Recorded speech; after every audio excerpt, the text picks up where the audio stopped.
So during the pandemic, we've allowed you to dive. Your dad and I both have allowed you to dive in. Dad allows diving a little more at his house than we do at my house because he's the artsy one. I'm the business and strict one. He provides the creativeness, and then you market the creativeness. There we go.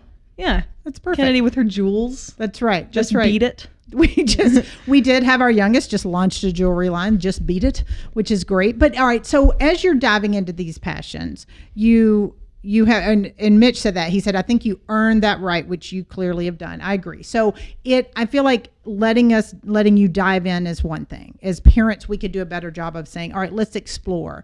And to Mitch's point, you've got to earn the right, meaning you're not exploring. Yeah, there's some kids that, as much as you love Walter White, you're not exploring how to make meth in a I appreciate bounder. the show. But it's, I think 1986 Fleetwood Bounder in the middle of New Mexico. It's good bless. But I think you do earn the right, but it's, if parents can start initially, and that's a big hurdle, because you guys you're still our kids and we still want to protect you. So there is a fine line, I think, between letting you dive in. So you have dove in and you found some really, really cool interest. Oh yeah, for sure. We do have a question, and I think this will go to your interest. What was the last book you read, and what books do you believe have helped shape who you are?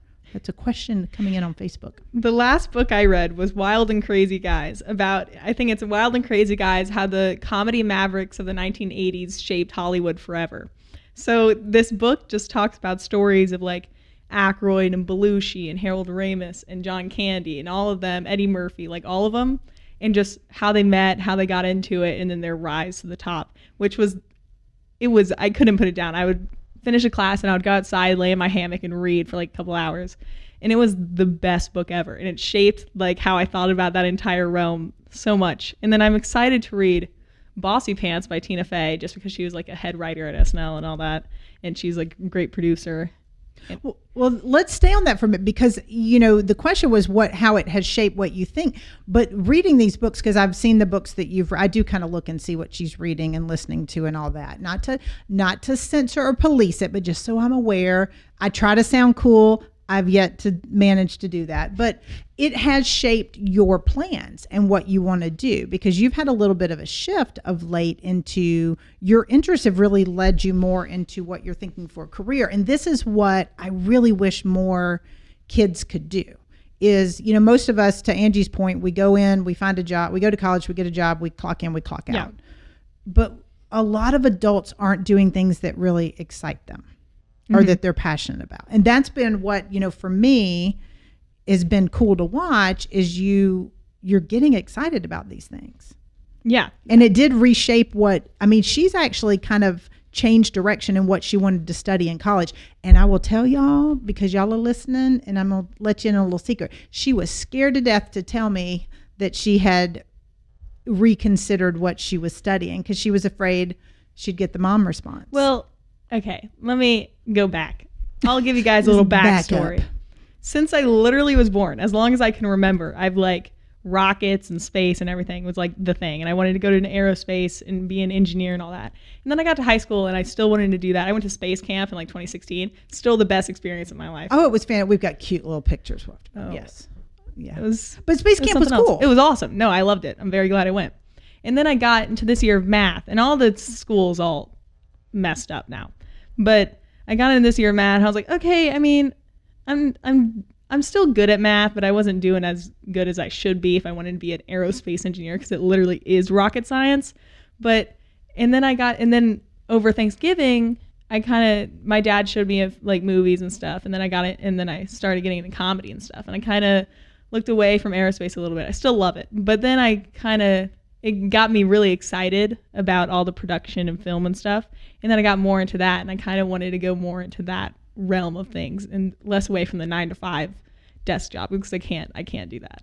Well, and I do think that's a cool thing that you recognize that, because I don't feel, and we talked about this when we did when Matt and I did the educational system episode a few months ago, we talked about that. We aren't really giving kids the option. And when I say kids, I mean like your age and teens and even younger. We're not giving you guys the opportunity to explore different things. Like this would have never been anything you did in school. Oh no, there's no classes that are like history of comedy and you guys want to learn about SCTV, like there's nothing that You did have a teacher ask you about Monty Python. Oh yeah, no, in my lit class, shout out to my lit teacher because she's the best. But we were working on conclusions or connections or something, and she was like, "I'm going to show you this bit from Monty Python, Holy Grail." And do anybody know about Monty Python? And I raised my hand. I was like, "Yes, I know a bunch of their stuff. I'm a big fan. I belong to a bunch of Facebook groups about it. I can quote a bunch of things." And she was like, "That's awesome. You're like the only one I've met teaching this that knows anything about Monty Python." I was like, "Thank you." But I feel like if you can incorporate like interests and hobbies with like cool stuff, and stuff you have to learn, that'd be cool. Yeah, go. I'm excited for it because I think it's really, really neat. So what, like for the parents listening, because I'm, scrolling through some of the people that are commenting and listening, and I know a lot of these are parents. What advice, what do we need to do as parents? That is a loaded question, Mom. All right, let me rephrase. Not me per se, but what do the other parents need to do? It depends on your kid because a lot of them need like supervision. I know who you're talking about. My younger sister. But yes. anyway, I knew that was coming. So it kind of depends on your kid, but I would just let them branch out and let them this is not calling you out. Oh, Lord. This is an example. Okay. So my little sister and I were watching Arrested Development, a great show with it is a very good show. Bateman and Arnett and David Cross as Tobias. But anyway, so we were watching it and there would be parts that they like mention something. You're like, "Oh, I don't know about that. Like, I don't know if Kennedy should be watching this." But what if she noticed it and she was like, "You know what? I'm going to go into real estate because they have a model home that they live in." And she would have never been able to do that. So you got to everybody's got to lessen the boundaries a little bit so that people can branch out. I think that's fair. And I appreciate because you and your other sister called me out. They're like, "Mom," I mean, that's how they call me out. They're like, "Mom, loosen up." So how do we do that safely? Like, do we need to worry? Because the world's a big, scary place.